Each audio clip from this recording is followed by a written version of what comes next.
ఏ రాజకీయ పార్టీ అయినా సరే తన ప్రత్యర్థి పార్టీని ఓడించి అధికారంలోకి రావాలని కోరుకుంటుంది. ప్రతి చోట ఇదే జరుగుతుంది. దీనికి సర్వశక్తులు ఒడ్డుతాయి కూడా ఆయా పార్టీలు. కానీ ఇప్పుడు దేశంలో కొత్త ట్రెండ్ మొదలైంది. ప్రత్యర్థి పార్టీని ఓడించి అధికారంలోకి రావటమే కాదు, అధికారంలోకి వచ్చిన తర్వాత అసలు ప్రత్యర్థి పార్టీ ఉనికి కూడా లేకుండా చేయడానికి ప్రయత్నాలు మొదలయ్యాయని చెప్పొచ్చు. ముఖ్యంగా కేంద్రంలో అధికారంలో ఉన్న బీజేపీ ఈ కొత్త ట్రెండ్కు శ్రీకారం చుట్టిందనే చెప్పొచ్చు. ఒకప్పుడు తెలంగాణలో బీఆర్ఎస్ కూడా ఇంచుమించు ఇదే మోడల్ను అమలు చేసింది. మొదట ఢిల్లీలో బీజేపీ ఈ మోడల్ అమలు చేయడానికి ప్రారంభించింది.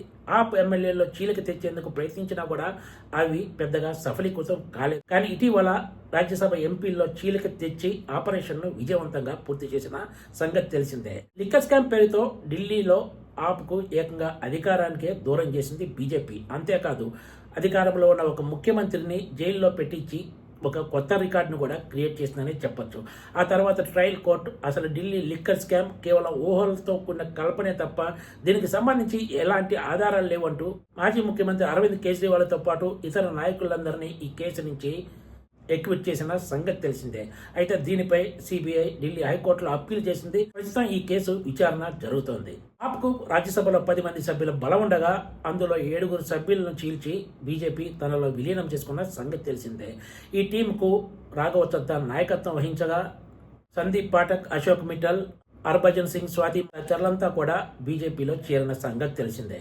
రాజ్యసభలో ఆప్ కథనాల ముగించిన బీజేపీ ఇప్పుడు పశ్చిమ బెంగాల్ను టార్గెట్ చేసింది. మొన్నటి అసెంబ్లీ ఎన్నికల్లో బీజేపీ పశ్చిమ బెంగాల్లో భారీ మెజార్టీతో అధికారాన్ని చేజిక్కించుకున్న సంగతి తెలిసిందే. అయినా సరే ఏమాత్రం శాంతించని బీజేపీ అసలు రాష్ట్రంలో టీఎంసీ ఉనికే లేకుండా చేయడానికి ప్రయత్నాలు ప్రారంభించింది. ఈ దిశగా చాలా వరకు సఫలీకృతమైనట్లే కనిపిస్తోంది. ముఖ్యంగా టీఎంసీ ఎంపీల చీలికకు ఆంధ్రప్రదేశ్కి చెందిన ఎంపీ సీఎం రమేష్ కీలక పాత్ర పోషిస్తున్నట్లు మీడియాలో కూడా వార్తలు వచ్చాయి. అయితే పైకి కనిపించేది కొందరు, తెర వెనక నుంచి ఆపరేట్ చేసే పెద్దలు చాలా మంది ఉన్నారనే చర్చ రాజకీయ వర్గాల్లో సాగుతోంది. మొన్నటి అసెంబ్లీ ఎన్నికల్లో టీఎంసీ కేవలం 80 మంది ఎమ్మెల్యేలకే పరిమితమైంది. పార్టీ ఓటమి పాలైన తర్వాత మెజారిటీ ఎమ్మెల్యేలు తిరుగుబాటు చేసి రితా ప్రతాప్ బందోపాధ్యాయ నేతృత్వంలో ప్రత్యేక గ్రూపుగా ఏర్పడి టీఎంసీ పక్ష నాయకుడిగా ఆయన గుర్తించాలంటూ ఎమ్మెల్యేలు స్పీకర్కి లేఖ రాశారు. ఆయన దీనికి ఓకే చేశారు కూడా.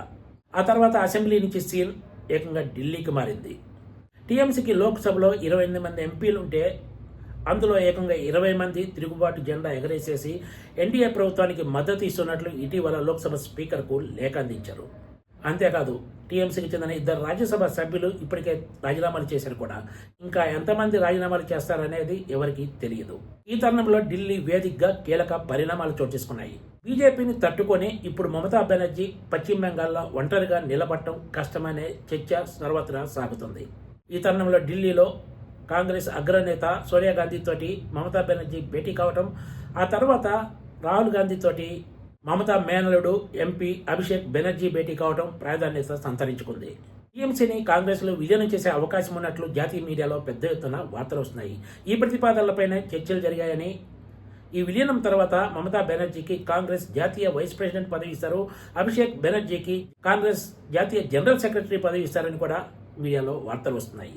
పశ్చిమ బెంగాల్లో ప్రస్తుతం ఉన్న పరిస్థితుల్లో టీఎంసీని కాంగ్రెస్లో విలీనం చేస్తే తప్ప ఉనికి చాటుకోవడం కష్టమనే అభిప్రాయంతో మమతా బెనర్జీ ఉన్నట్లు చెప్తున్నారు. ఈ దిశగానే ఇప్పుడు ఢిల్లీలో చర్చలు సాగుతున్నాయనేది ఎక్కువ మంది చెప్తున్న మాట. మమతా బెనర్జీ ఒకప్పుడు కాంగ్రెస్లోనే ఉన్నారు. తర్వాత కాంగ్రెస్కు గుడ్ బై చెప్పి టీఎంసీని ఏర్పాటు చేయడం ద్వారా ఏకంగా 15 సంవత్సరాల పాటు పశ్చిమ బెంగాల్ ముఖ్యమంత్రిగా పనిచేశారు. అదే సమయంలో మమతా బెనర్జీ పాలనపై వచ్చిన విమర్శలు అన్ని ఇన్ని కావనే చెప్పొచ్చు. ఇప్పుడు ఆమె తిరిగి కాంగ్రెస్ వైపు చూడటం ప్రాధాన్యత సంతరించుకుంది. Please subscribe TGTV.